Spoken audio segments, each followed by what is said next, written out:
देखिए, दो राज्यों का नतीजा आया है। लोकतंत्र है, जनता ने मतदान किया है। अब उस बेशरम के लिए कोई दूसरा थोड़े मौका है। हरियाणा के चुनाव को रिजल्ट को लेकर के तो भाजपा के लोग भी शुरू से कॉन्फिडेंट नहीं थे। जब कांग्रेस हारती है ना तब बहाना ढूंढती है। कभी चुनाव आयोग पर अविश्वास जताती है, कभी जनता पर अविश्वास जताती है। बीजेपी को डर जो है और बीजेपी के साथियों को डर आरजेडी से है और तेजस्वी से। बिना सत्य के कोई भी आरोप लगा रहा है, बिना प्रमाण दिए हुए कोई भी आरोप लगा रहा है। भवन निर्माण विभाग को क्या बोला भाई, क्यों नहीं भवन, कोई भी एड़ू गेड़ू आकर के बयान दे दे रहा है और आप लोग भी चला दे रहे हैं।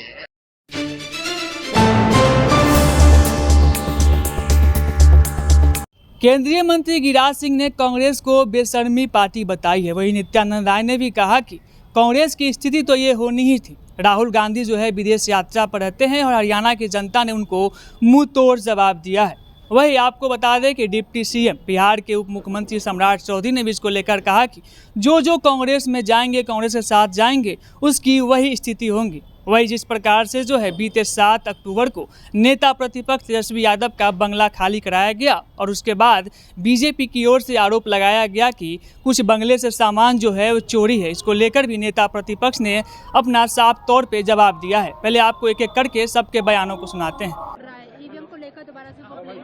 अब उस बेशरम के लिए कोई दूसरा थोड़े मौका है। कांग्रेस बेशर्मी शुरू से करती। जब तेलंगाना जीत गया तो मेरी जीत, हार गया तो ईवीएम के कारण। पर हैट्रिक हो गई सर हरियाणा में। हरियाणा की जनता को, कार्यकर्ता को मोदी जी ने धन्यवाद दिया, हम लोग भी धन्यवाद दिया। आज सबसे बड़ी चीज है कि कांग्रेस पार्टी अब हारने के लिए जानी जाती है और कांग्रेस पार्टी इस लोकतंत्र की हत्या कर रही है। जिस तरह लोकतंत्र में हरियाणा की जनता ने भारतीय जनता पार्टी को समर्थन दिया और देश के यशस्वी प्रधानमंत्री जी के प्रति विश्वास व्यक्त किया, इसके लिए हरियाणा की जनता को धन्यवाद देता हूं। साथ ही साथ जो कांग्रेस के साथ जाएगा वो इसी तरह डूबेगा, कंफर्म रहिए। अच्छा, कांग्रेस स्वीकार करे या न स्वीकार करे उसके स्वभाव में है। जब कांग्रेस हारती है ना तब बहाना ढूंढती है। कभी चुनाव आयोग पर अविश्वास जताती है, कभी जनता पर अविश्वास जताती है और हरियाणा की जनता ने कांग्रेस को मुंह तोड़ जवाब दिया है। जितना था ना राहुल गांधी जी का विदेश, चीन और पाकिस्तान के साथ सुर मिलाना, माननीय प्रधानमंत्री जी के लिए अपमान करने जैसे शब्दों का प्रयोग करना, विकास से तो मतलब है नहीं। हरियाणा की जनता ने माननीय प्रधानमंत्री नरेंद्र मोदी जी के विकास को स्वीकार किया है, उनके परिश्रम को, उनकी देशभक्ति को, उनके बिल्कुल जो देश सेवा का भाव है, इसको माननीय प्रधानमंत्री जी ने किसानों के लिए, गरीबों के लिए, मजदूरों के लिए, युवाओं के लिए, महिलाओं के लिए जो काम किया, उनके जीवन में जो खुशियां दी है, उसका परिणाम है हरियाणा। और जम्मू कश्मीर में भी सबसे ज्यादा मत प्रतिशत भारतीय जनता पार्टी को मिला है। यानी दोनों जगह की जनता ने, हरियाणा और जम्मू कश्मीर की जनता ने जो भारतीय जनता पार्टी को आशीर्वाद दी है, इसके लिए बहुत बहुत उनको अभिनंदन और आभार। देखिए, दो राज्यों का नतीजा आया है। लोकतंत्र है, जनता ने मतदान किया है। तो एक जगह जो है इंडिया अलायंस की सरकार बनी है, दूसरी जगह बीजेपी फिर से आई। अब जो जनता का फैसला है उसको सर आंखों पर हम लोगों को मानना चाहिए। और लेकिन जो रिजल्ट हरियाणा में जो माहौल था वो लग नहीं रहा था कि इस तरह का माहौल जो है हरियाणा में जो है होगा। लेकिन आप देखिएगा, सब लोग आश्चर्य कर रहे हैं। हरियाणा के चुनाव को रिजल्ट को लेकर के तो भाजपा के लोग भी शुरू से कॉन्फिडेंट नहीं थे। वहां के मुख्यमंत्री का कई बार बयान आया कि जरूरत पड़ेगी तो हम जो है गठबंधन करके भी सरकार बनाएंगे। तो उनका बॉडी लैंग्वेज एक तो कॉन्फिडेंट नहीं था, लेकिन फिर भी जो है आश्चर्यजनक जो है वो आया है रिजल्ट। लेकिन फिर भी जो जनता मालिक है, मालिकों का जो हुक्म बिहार में जो बाढ़ की स्थिति बनी हुई थी उसको लेकर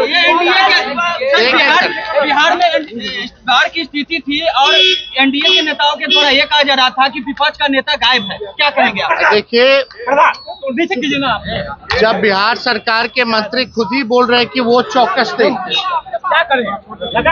सबसे बड़ी बात तो ये है, जो बिहार सरकार के मंत्री ने ही कह दिया अपने ही सरकार पे कि हम और थोड़े चौकन्ने होते तो शायद ये नहीं होता, तो इससे बड़ी बात क्या हो सकती है? तो जो लोग हमारे ऊपर आरोप लगा रहे हैं, सवाल उठा रहे हैं, पहले अपने गिरबान में झांक के देखना चाहिए। सर, आवाज को लेकर के ये कहा जा रहा है, सर ये बहुत ही आरोप लगाया है कि आप लोग आवाज में चोरी किया है।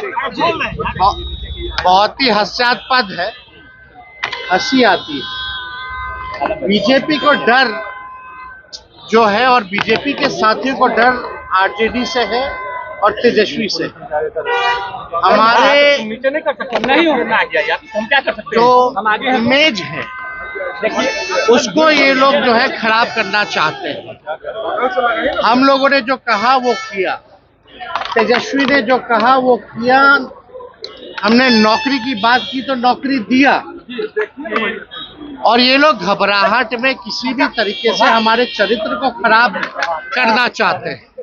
आपको बता दें कि बीजेपी सत्ता में आ नहीं सकती अपने बदौलत, और वो चाहते हैं कि तेजस्वी को बदनाम करके सत्ता में आ जाए, जो कि कभी पूरा होने वाला नहीं है। हम तो कहते हैं भाई, जांच एजेंसियां तुम्हारी है, ईडी सीबीआई ले आओ। हम तो चैलेंज ठोक के बोलते हैं, तुम्हारी ईडी सीबीआई कहाँ है? और बिना सत्य के कोई भी आरोप लगा रहा है, बिना प्रमाण दिए हुए कोई भी आरोप लगा रहा है। भवन निर्माण विभाग को क्या बोला भाई, क्यों नहीं भवन? कोई भी एड़ू गेड़ू आकर के बयान दे दे रहा है और आप लोग भी चला दे रहे हैं किसी के भी आरोप को।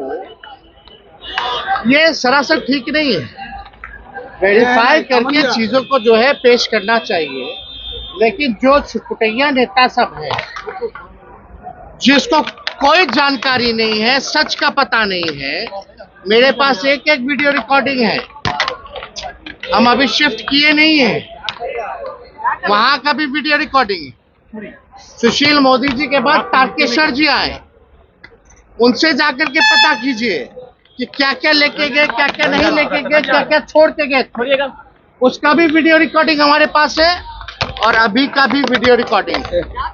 कोई प्रमाण होना चाहिए ना। ये किस हम लोगों ने पूरी तरीके से वीडियो रिकॉर्डिंग करके भवन निर्माण के लोगों को, हमारे लोगों ने सौंपा है। कैल चोरी कर लिया, टोटी चोरी कर लिया, फल्ला चोरी कर लिया, इस तरह का जो लोग आरोप लगा रहे हैं, हमने सबको देखा है। सबको, जो लोग बोले हैं, जिन लोगों ने आरोप लगाया है और जिन लोगों ने गलत दिखाया है, सबका हमने अपने लोगों को बोल दिया प्रोफाइल बनाओ। हमने अपने वकीलों से बात की है, जल्दी ही उनको लीगल नोटिस जाने वाला है। अगर तेजस्वी दोषी है तो भवन निर्माण को बताना चाहिए, वो क्यों खामोश है? और नहीं, अगर कुछ भवन निर्माण बोलेगा तो उसको भी हम पार्टी बनाएंगे और पार्टी सबको अदालत में जाने का काम करेंगे। तेजस्वी जो कहता है वो करता है, लेकिन इस तरह का छिछोड़ापंथी, इस तरह का घटिया आरोप, किस प्रकार का आरोप लगाया जा रहा है कि हम कल उठा के ले गए, पॉट उठा के ले गए। हम तो आज ही पहुंचे और आरोप लगाया जा रहा है तेजस्वी पर।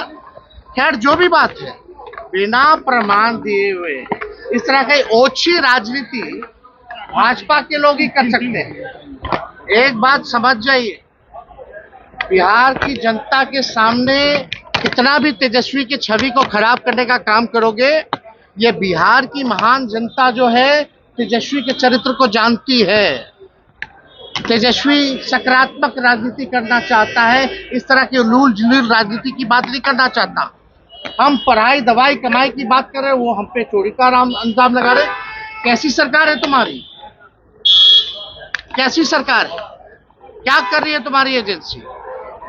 ईडी सीबीआई को भी लगाओ, है हिम्मत तो। अगर नहीं लगाते तो सर माफी मांगना चाहिए इन लोगों को।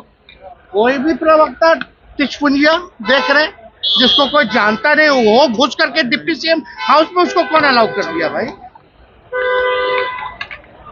ये तो भवन निर्माण के लोग आना चाहिए ना अभी। तो आपको बता दें कि 7 अक्टूबर को नेता प्रतिपक्ष यशवी यादव ने अपने बंगले को खाली कर दिया और बीजेपी की ओर से कहा जा रहा है कि कुछ सामान जो है उस बंगले में नहीं पा गए हैं। इसको लेकर नेता प्रतिपक्ष यशवी यादव ने कहा कि बीजेपी के कुछ चुटवैये प्रवक्ता हैं, उनका काम ही होता है कि किस घर में कितने नल होते हैं, कितने टोटी होते हैं, उनको कुछ काम धंधा नहीं होता है। उन्होंने साफ तौर पे जो है बीजेपी को चेताया और कहा कि मैं एक सूची तैयार कर रहा हूं और उसमें जो लोग बिना तथ्य के आरोप लगा रहे हैं उस पर जो है मैं मानहानि का मुकदमा करवाऊंगा। उसके साथ ही केंद्रीय मंत्री गिरिराज सिंह ने कहा कि कांग्रेस जो है बेशर्मों की पार्टी हो गई है और केंद्रीय मंत्री नित्यानंद राय के बयान को भी आपने सुन रहा था कि उन्होंने साफ तौर पे कहा कि हरियाणा की जनता ने जो है इस बार कांग्रेस को नकार दिया है।